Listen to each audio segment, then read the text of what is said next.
Valmiki Ramayana, Aranya Kanda, Book number 3, Sarga 64, Roman numerals LXIV 64, RAMA'S Lament, number 4.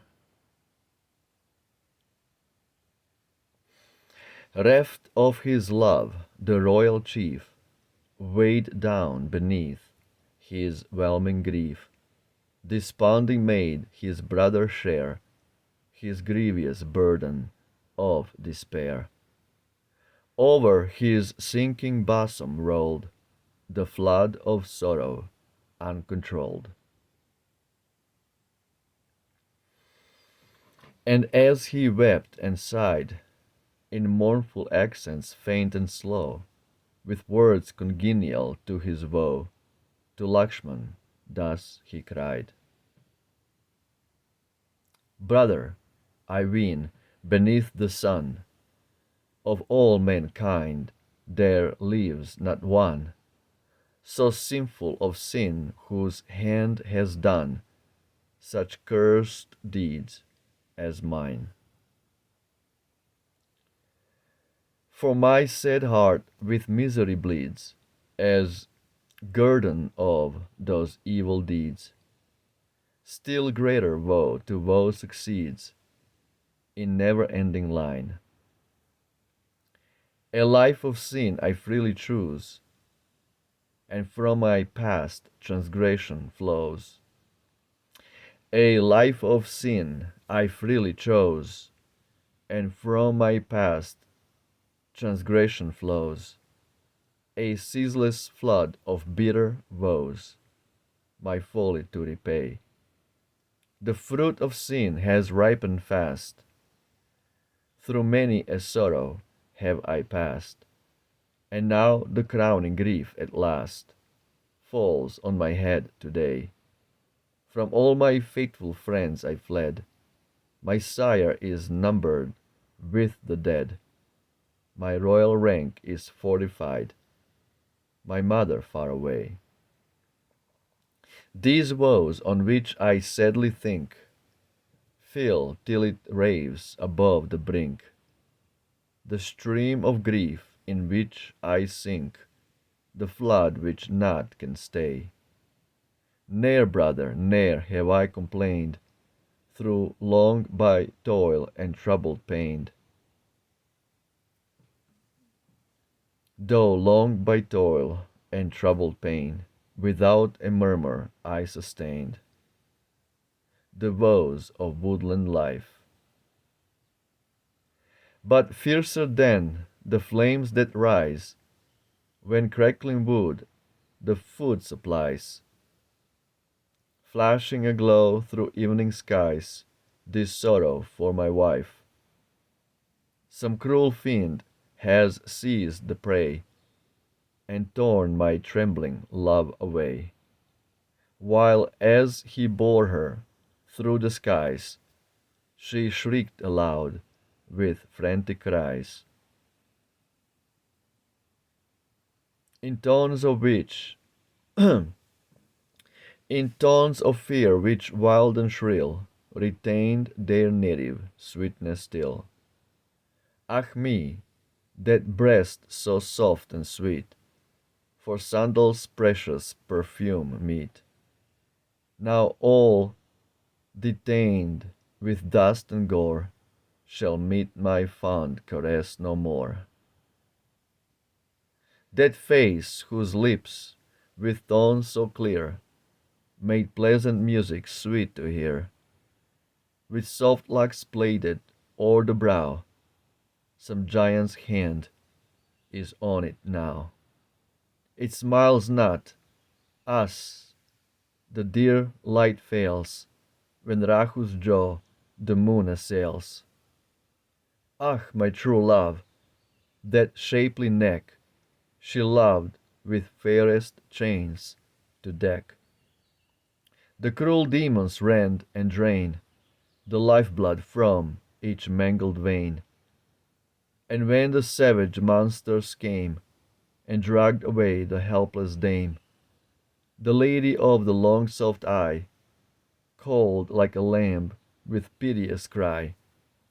Beneath this rock, O Lakshman, see my peerless consort sat with me, and gently talked to thee the while, her sweet lips opening with a smile. Here is that fairest stream which she loved ever, bright Godavari. Ne'er can the dame have passed this way, so far alone she would not stray. Nor has my darling lotus-eyed sought lilies by the river-side. For without me she ne'er would go to streamlets where the wild flowers grow. Tell me not, brother, she has strayed to the dark forest distant shade, where blooming boughs are gay and sweet, and bright birds love to cool the cool retreat. Alone my love would never dare, my timid love to wander there.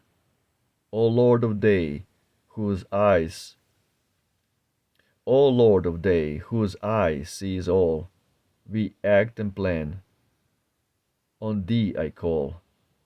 For naught is hidden from thy sight, great witness thou of wrong and right. Where is she, lost or torn away? Dispel my torturing doubt and say. And, O thou wind, who blowest free, the worlds have not concealed from thee. List to my prayer, reveal one trace of her, the glory of her race. Say, is she stolen hence or dead, or do her feet the forest tread? Thus with disordered senses faint, with woe he poured his sad complaint.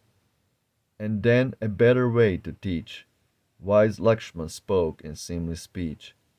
Up, brother dear, thy grief subdue, with heart and soul thy search renew. When woes oppress and dangers threat, brave effort ne'er was fruitless yet. He spoke, but Rama gave no heed to valiant Lakshman's prudent rede. With double force the flood of pain rushed o'er his yielding soul again.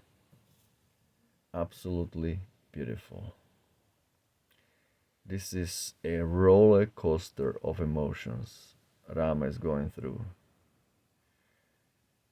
Literally, so many songs, so many poems were written copying this,